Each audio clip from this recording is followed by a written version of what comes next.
こんにちは、ポンズです。今日ご紹介するのは、元手取り18万円の貧乏教員が企業1年で月賞3.6億円を達成した SNS マーケティング術という本で、著者はイングリッシュおさるさんです。タイトルからしてものすごいインパクトですが、要するに教師として月収18万円だったところから SNS の力を使いビジネスを展開した結果、たった1年で月賞3.6億円にまで到達しましたよ、というお話です。ここまで振り切って結果を出した事例を読むと、正直なところ、本当にこんなことが可能なんだろうか、と思わずびっくりしませんか？私も最初は嘘みたいと思ってしまいましたが、読み進めてみると、なるほどこの結果にはしっかりとした理由と戦略があったんだなと納得させられました。今回はこの本から SNS マーケティングを制するための重要ポイントを読みやすくまとめて、忙しいビジネスパーソンの皆さんにお伝えしていきますね。この内容を知ることで SNS で自分のビジネスをどう伸ばせばいいか、個人が大企業に負けない発信力をどう身につけるのか、そんな疑問を解消していただけたら嬉しいです。まずは書籍の概要ですが、著者のイングリッシュおさるさんは、もともとは学校の先生として働いていた方なんです。そこから、とにかく収入を増やしたい。もっと豊かに生活したいという思いで、いろんなビジネスを模索し、結果として SNS マーケティングにたどり着いたんだそうです。そして最初に始めたのが YouTube だったとのことで、この YouTube を核として Twitter などのSNS も連動させてビジネスを大きくしていったとのことですね。そこでポイントになったのが、セールスファネルという仕組みを正しく理解して、SNS を使って見込み客へ向けたアプローチを段階的に行うやり方でした。海外では常識的に使われてきたこの仕組みを日本流にアレンジしながら高速で回転させることで一気に売り上げが伸びていったそうです。では、ここからはこの本のメインの内容、つまり重要なポイントを具体的にお伝えしていきます。いろいろ学べることは多いのですが、特に印象的だったものをピックアップして5つご話ししますね。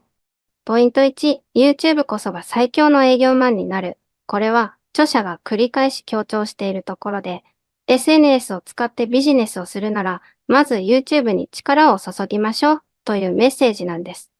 なぜそんなに YouTube が大事かというと、YouTube の動画が半永久的に残るという特徴が大きいからです。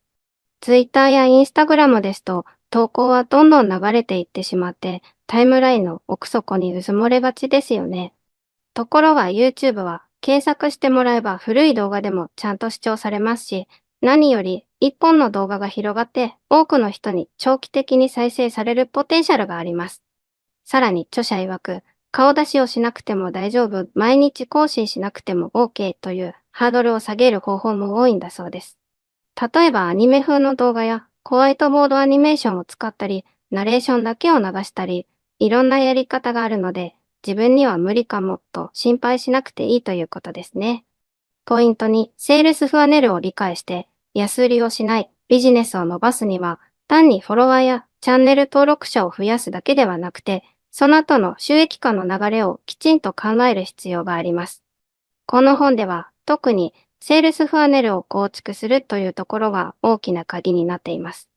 ファネルというのは直訳するとロートという意味で、例えば見込み客が SNS を見て興味を持ってくれた段階から無料のコンテンツを受け取ってもらい、有料のフロント商品を試してもらい、さらには高単価の商品へと購入を検討していく流れを指します。ただし、ここで重要なのは自分の商品を安売りしないという点です。著者はどれだけ役立つ内容なのかをきちんと伝え、安易に値引きで勝負しないことを強く訴えています。なぜなら高単価の商品であっても、本当に顧客にとって価値があれば、喜んで買ってもらえるからです。安いから売れるではなく、価値あるものだから売れるという発想を持つことで、収益性を大幅に高めることができるんですよね。ポイント3、コンテンツの質こそが最大の武器になるこの本では、クオリティマーケティングの時代というキーワードも出てきます。以前は大量生産大量消費的に、とにかくコンテンツをたくさん出せば何かが当たるという雰囲気がありましたが、今は質の高いコンテンツに注力した方が長期的に伸びるという考え方が主流になりつつあるというわけです。具体的に言うと、YouTube であれば視聴維持率を上げる努力を徹底しようということですね。途中で離脱される動画だと、アルゴリズムによっておすすめもされにくくなってしまいます。ですから最初の数秒で視聴者の興味を引き、無駄なくわかりやすい伝え方をして、最後まで見てもらえるように工夫するのが大切。視聴者がこの動画は最後まで見る価値があるなと思えば思うほど、自然と再生回数も増えますし、チャンネル登録も集まりやすくなるんです。それがビジネスへとつながる大きな入り口になります。ポイント4、教育とスクリーニングでファンを濃くする。著者のイングリッシュオサルさんは特に言及しているのが、教育とスクリーニングという考え方です。具体的に言うと、SNS でただフォロワー数を増やそうとするのではなく、濃いファンをちゃんと育てよう。そのためには、まず自分が与えられる価値を無料や定額の段階でも提供して、相手がちゃんと成果を得られることを体感させてあげる。そして真剣に学びたいとか、もっと成果を伸ばしたいという人だけをスクリーニングして、高単価の商品や継続的なサービスに移行してもらうという流れです。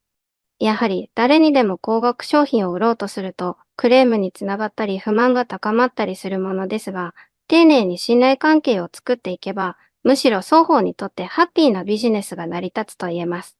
さらに、ツイッターを使うと短い文章でサクッと考えや価値観を発信しやすいので、ファン化やスクリーニングを同時に行いやすいという説明もあり、YouTube と Twitter が連動していることのメリットをしっかり活用しているのが印象的でした。ポイント5、個人で大きく稼げる時代に求められるマインドセット。これはビジネス全般に通じる話ですが、著者は特別な才能がなくても続ける才能があればいいという言葉を残しています。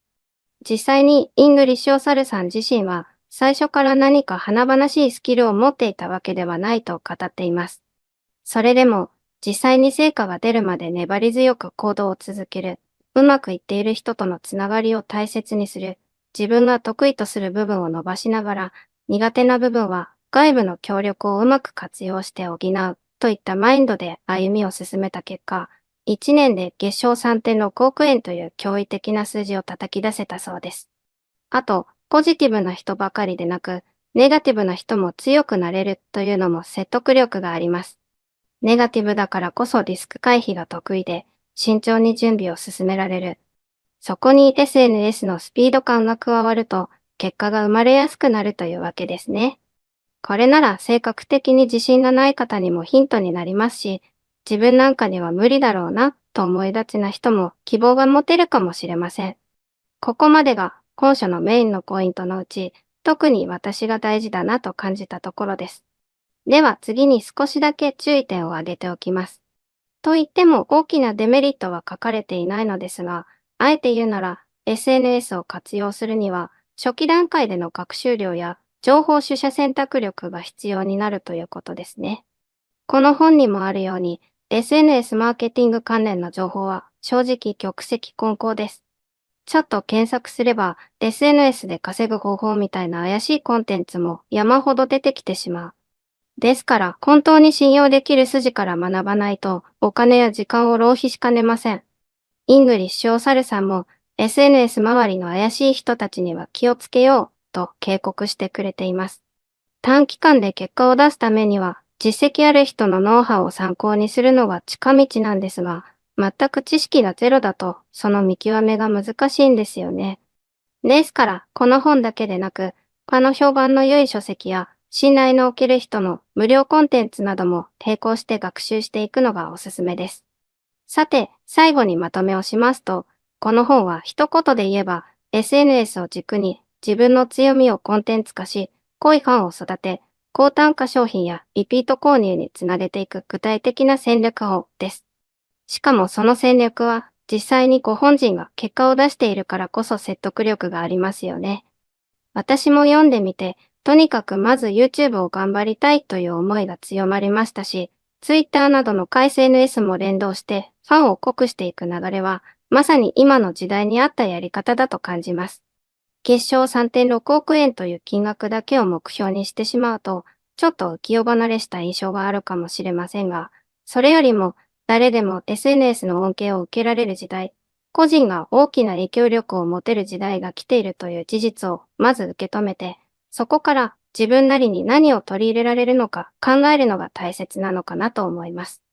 もし、私と同じように会社勤めをしながらでもいいから自分のビジネスを伸ばしたい。専門知識や資格はないけれど、ネットを使った副業や企業に挑戦したいと思っている方がいらしたら、この本を読むことで具体的なアクションプランのヒントがきっと見つかるはずです。著者自身がもともと手取り18万円で苦しい生活からのスタートですから、かなり再現性のあるやり方を提示してくれている印象があります。特に自分の商品は安売りしない、ファンを育てる、価値のある情報を惜しみなく無料公開するというあたりは、多くの方がすぐに応用できるポイントではないでしょうか。ぜひ興味のある方は手に取ってみてください。最初は YouTube 動画をどう作ればいいかわからない方でも、本書にはサムネイルをどう作るか、視聴維持率を高めるためにどう工夫するか、台本の書き方から撮影の仕方まで、かなり詳細な内容が載っています。大まかな流れが頭に入れば、あとは実際にスマホなりカメラなりを用意してやってみるだけですので、行動できる人が勝ちやすいってことですよね。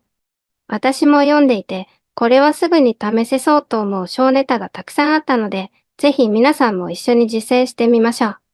というわけで、今日は元手取り18万円の貧乏教員が企業1年で月賞3.6億円を達成した SNS マーケティング術をご紹介しました。